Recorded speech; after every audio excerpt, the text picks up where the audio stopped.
बहुत समय पहले की बात है।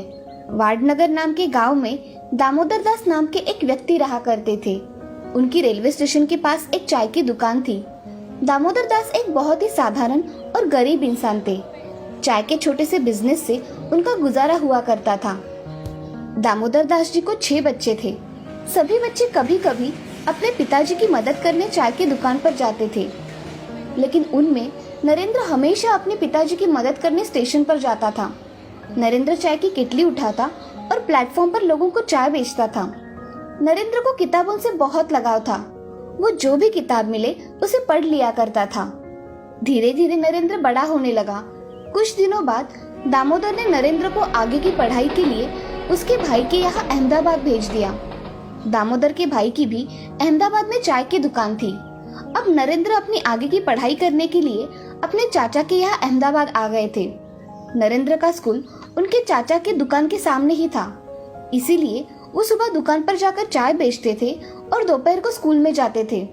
नरेंद्र स्कूल की पढ़ाई में एक एवरेज स्टूडेंट थे, लेकिन वो एक अच्छा वक्ता थे और नरेंद्र को हमेशा से ही सामाजिक कार्यों में ज्यादा रुचि थी। एक दिन नरेंद्र दुकान पर चाय बेच रहे थे, तभी उनकी मुलाकात एक व्यक्ति से हुई जिन्होंने उसे आरएसएस ज्वाइन करने की सलाह दी। नरेंद्र ने भी आरएसएस ज्वाइन कर लिया। उस वक्त नरेंद्र सिर्फ 8 साल के थे। 17 साल की उम्र में घर वालों ने नरेंद्र की शादी तय कर दी, लेकिन उस वक्त नरेंद्र का रुख आध्यात्म और देश सेवा की ओर हो चुका था। उनका मानना था कि एक शादीशुदा के मुकाबले एक अविवाहित व्यक्ति भ्रष्टाचार के खिलाफ ज्यादा जोरदार तरीके से लड़ सकता है, क्योंकि उसे पत्नी, परिवार और अपने बाल बच्चों की कोई चिंता नहीं रहती। और इधर उनकी माँ को हमेशा लगता था कि कहीं मेरा बेटा सन्यासी न बन जाए, और हुआ भी वही। एक दिन उन्होंने किसी को बिना बताए अपना घर छोड़ दिया और हिमालय चले गए। मोदी ने उत्तरी और उत्तर पूर्वी भारत में यात्रा के दौरान लगभग 2 साल बिताए। 1962 में जब भारत चीन युद्ध हुआ था, उस समय मोदी रेलवे स्टेशन पर जवानों से भरी ट्रेनों में उनके लिए खाना और चाय लेकर जाते थे। 1965 में भारत पाकिस्तान के युद्ध के समय भी मोदी ने जवानों की खूब सेवा की थी। 1971 में वो आरएसएस के प्रचारक बन गए और अपना पूरा समय आरएसएस को देने लगे। मोदी वहाँ सुबह 5 बजे उठ जाते थे और देर रात तक काम करते थे। प्रचारक होने की वजह से मोदी ने गुजरात के अलग अलग जगह पर जाकर लोगों की समस्याओं को बहुत करीब से समझा और फिर भारतीय जनता पार्टी का आधार मजबूत करने में इम्पोर्टेंट रोल निभाया। 1975 के आसपास में राजनीतिक क्षेत्रों में विवाद की वजह से उस समय की प्रधानमंत्री इंदिरा गांधी ने कई राज्यों में इमरजेंसी घोषित कर दी और तब आरएसएस जैसी संगठनों पर भी रोक लगा दिया गया था। फिर भी मोदी चोरी छिपे देश की सेवा करते रहे और उन्होंने सरकार की गलत नीतियों का जमकर विरोध किया। उसी समय मोदी जी ने एक किताब भी लिखी जिसका नाम था संघर्ष मां गुजरात। इस किताब में उन्होंने गुजरात की राजनीति के बारे में चर्चा की थी। आपातकाल के दौरान गिरफ्तारी से बचने के लिए मोदी को अंडरग्राउंड होने के लिए मजबूर होना पड़ा। वो सरकार का विरोध करने वाली पैम्पलेट प्रिंटिंग में शामिल थे। उन्होंने आरएसएस के प्रचारक रहते हुए 1980 में गुजरात विश्वविद्यालय से राजनीति विज्ञान में पोस्ट ग्रेजुएशन की डिग्री प्राप्त की।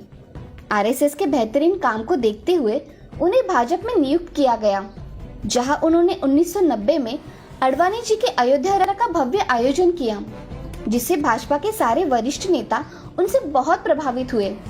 आगे भी उनके अद्भुत कार्यों की बदौलत भाजपा में उनका महत्व बढ़ता रहा।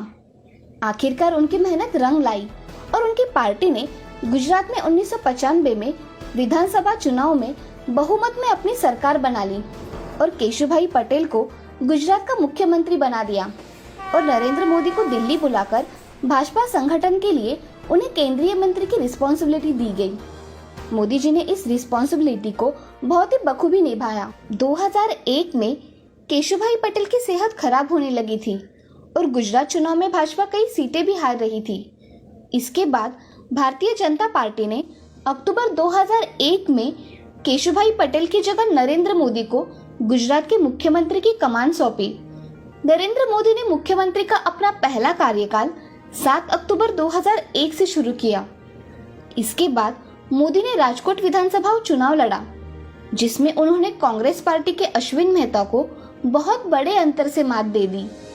मुख्यमंत्री पद पर रहते हुए नरेंद्र मोदी ने बहुत अच्छी तरीके से अपने सारे कार्यों को संभाला और गुजरात को फिर से मजबूत कर दिया। उन्होंने गांव-गांव तक बिजली पहुंचाई, टूरिज्म को बढ़ाया। देश में पहली बार किसी राज्य की नदियों को एक साथ जोड़ा गया, जिससे पूरे राज्य की पानी की प्रॉब्लम सॉल्व हो गई। उन्होंने एशिया का सबसे बड़ा सोलर पार्क निर्माण भी गुजरात में किया। इन सब के अलावा उन्होंने बहुत अद्भुत कार्य किए।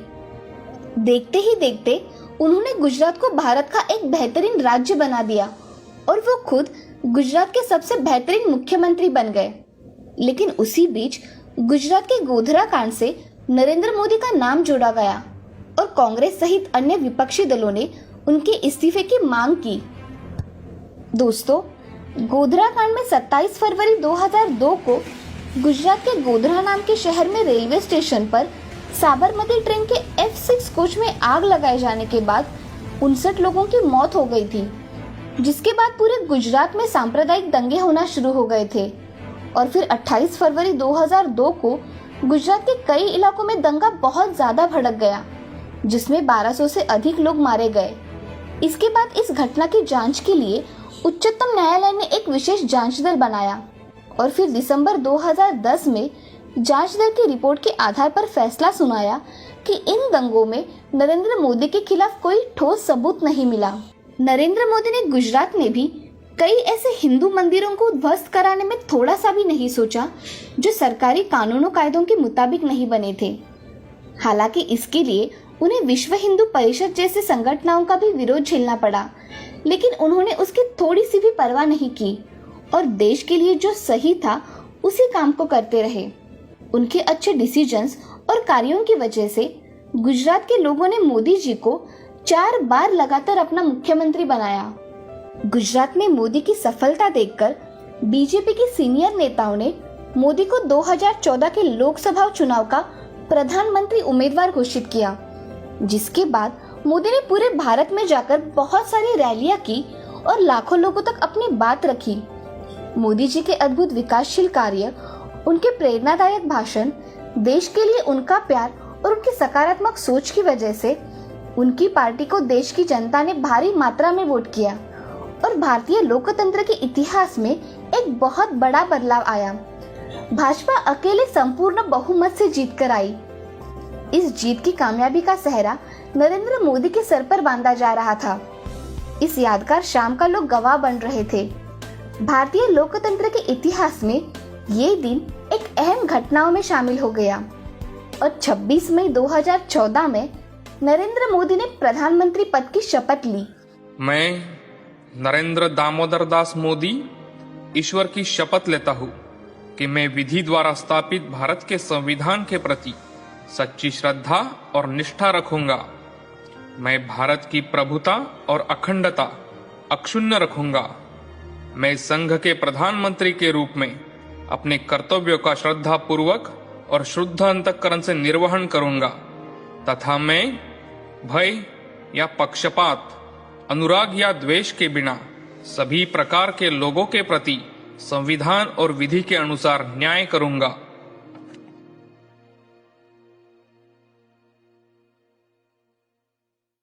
कई साल पहले सूरतपुर नाम के गांव में मनीष नाम का जलेबी वाला रहता था। कई पुश्तों से वो जलेबियां बेचा करते थे। मनीष की बनाई हुई जलेबियां सभी लोगों को पसंद थी और इसी कारण लोग भी बड़े मजे से खाया करते थे। मनीष बहुत ही लालची आदमी था। वो सबको ठगने के बारे में ही सोचा करता था। सबकी नजर बचाकर वो तराजू के नीचे चुंबक लगा देता था। कुछ लोगों के तो पैसे हेरा फेरी करके, कुछ लोगों के झगड़ा करके उनसे ज्यादा पैसे वसूल कर लेता था। उसी गांव में एक आराध्या नाम की छोटी बच्ची रहा करती थी। वो बेचारी बहुत गरीब घर की थी। आराध्या दिन भर घर के सारे काम करके उसमें से वक्त निकालकर स्कूल में जरूर जाया करती थी। उसका विश्वास था कि पढ़ाई करके उसका भविष्य जरूर अच्छा होगा। उसके स्कूल में एक रघु नाम का एक नटखट लड़का था।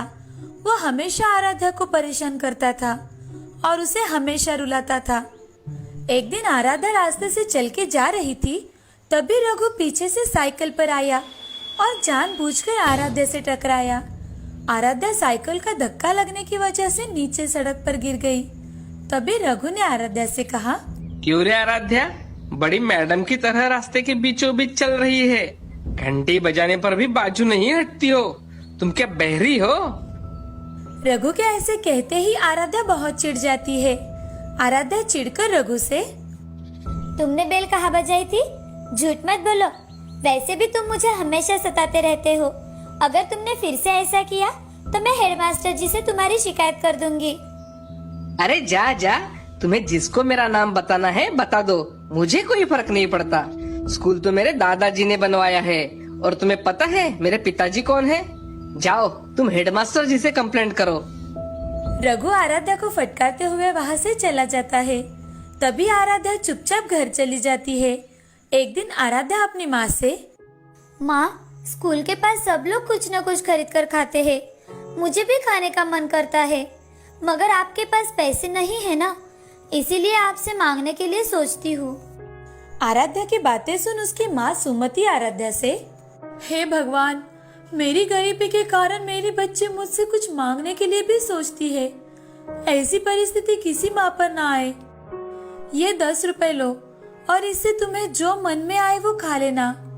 ऐसा कहकर सुमति आराध्या को 10 रुपए दे देती है और वहाँ से चली जाती है। तभी आराध्या 10 रुपए लेकर बाजार में चली जाती है। वहाँ जाकर आराध्या एक जलेबी की दुकान के पास आती है। जलेबी की खुशबू सूंघ आराध्या वहीं ठहर जाती है।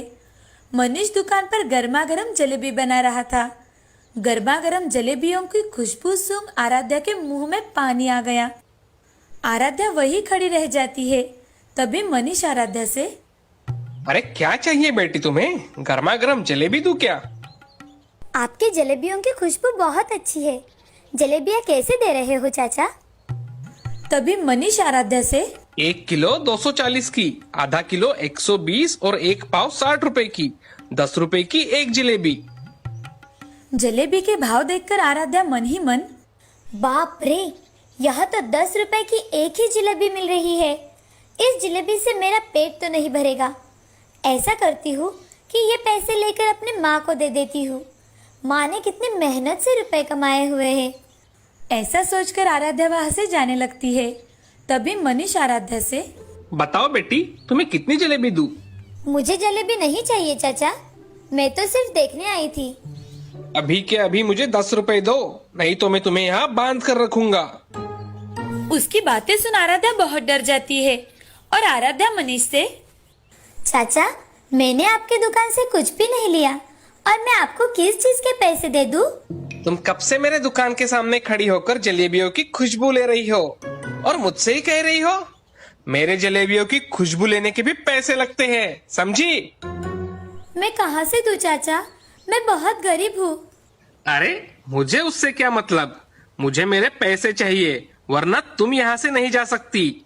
मनीष की बातें सुन आराध्या रोने लगी और मनीष फिर से आराध्या से, अगर पैसे नहीं दे सकती तो यहाँ मेरी जलेबियों की खुशबू सूंघने क्यों आई? चलो निकालो पैसे, मुझे सब पता है तुम गरीबों के नाटक। आराध्या रोने लगती है। तभी उसका दोस्त रघु वहाँ से साइकिल से जा रहा था। वो देखता है कि आराध्या उस दुकान के सामने खड़ी रो रही है। साइकिल एक जगह खड़े करके रघु आराध्या के पास आया और आराध्या से, अरे आराध्या क्या हुआ, तुम यहाँ ऐसे क्यों रो रही हो? आराध्या ने सारी बातें रघु को बताई। तभी रघु आराध्या से, आराध्या, मनीष जी ने कोई गलत बात नहीं कही, ये तो उनकी जलेबियां है। अगर कोई इसका सुगंध लेगा तो पैसे तो भरने ही पड़ेंगे ना। लाओ तुम्हारे पैसे मुझे दे दो। आराध्या ने रघु को पैसे दे दिए। बेचारे को कुछ समझ ना आने के कारण वो एक ही जगह भूत बनकर खड़ी रह गई। तभी रघु ने वो 10 रुपए के सिक्कों को अपने हाथों के बीचों बीच ले लिया और उन्हें जोर जोर से हिलाने लगा। उन पैसों में से खन खन खन ऐसी आवाजें आने लगी। तब मनीष ने रघु से कहा, मनीष जी, क्या आपको पैसे की आवाज आ रही है? हाँ हाँ, मैं सुन रहा हूँ, मैं कोई बहरा नहीं हूँ। खन खन सिक्कों की आवाज मुझ तक पहुँच रही है। तो आपने पैसों की आवाज तो सुन ली, अब मैंने भी आपको पैसे दे दिए, समझे? क्यों रे बच्चे, ज्यादा नाटक कर रहा है क्या मेरे साथ? कहता है कि पैसों की आवाज सुन लेने से पैसे मिल गए। ज्यादा होशियारी की ना तो तुझे भी दुकान में बांध दूंगा। तभी रघु मनीष से, क्यों? जलेबी के सुगंध के पैसे आप मांग सकते हो, तो मैं क्या आपको पैसों की आवाज भी नहीं सुना सकता? अरे अंकल, तुम्हारा ये नाटक मेरे सामने नहीं चलेगा। जानते हैं मैं कौन हूँ? इस गांव के जमींदार का बेटा हूँ मैं, और ज्यादा होशियारी की ना तो पापा से बोल दूंगा और वो पुलिस से उठवा कर तुम्हें जेल भिजवा देंगे। ऐसा सुनकर मनीष हक्का बक्का रह गया। तभी रघु के साथ आराध्या उसकी साइकिल पर बैठकर चली जाती है। थोड़ी दूर पहुंचने के बाद रघु उसे साइकिल से उतार देता है। तुम तो मुझसे चिढ़ते हो ना, फिर तुमने मेरी सहायता क्यों की? आराध्या, तुम मेरी दोस्त हो और कोई मेरे दोस्त को रुलाएगा तो मुझे बड़ा गुस्सा आ जाता है। मेरे पिछले बर्ताव के लिए मुझे माफ कर देना आराध्या। कोई बात नहीं, तुम मेरे सच्चे दोस्त हो। तुमने मेरी कितनी मदद की है, थैंक यू। वो दुकानदार मेरे दोस्त को कुछ भी बोलता रहता और मैं सुनता रहूं, ऐसा कभी हो सकता है क्या? इसलिए मैंने उसे सबक सिखाया। वो बहुत ही लालची है, उसके दुकान पर कभी मत जाना। हाँ, मैं कभी भी उसके दुकान पर नहीं जाऊंगी। फ्रेंड्स, ऐसा कहकर रघु ने अपना हाथ आगे बढ़ाया। तभी आराध्या ने भी अपना हाथ आगे बढ़ाते हुए फ्रेंड्स, ऐसा कहकर दोनों ने हैंडशेक कर लिया और उसी दिन से दोनों में गहरी दोस्ती हो गई। रघु के स्वभाव के कारण उसके दुकान पर कोई नहीं आता था। उसकी जलेबियां स्वादिष्ट तो थी, मगर उसके लालच की वजह से उसका धंधा धीरे धीरे चलना बंद हो गया। मनीष का लालच उसका पुरखों का धंधा ले डूबा। इस कहानी से हमें ये सीख मिलती है कि लालच बहुत बुरी बात होती है। लोगों को ठगना नहीं चाहिए। इन सब से हमें हमेशा दूर रहना चाहिए। लालच बुरी बला होती है।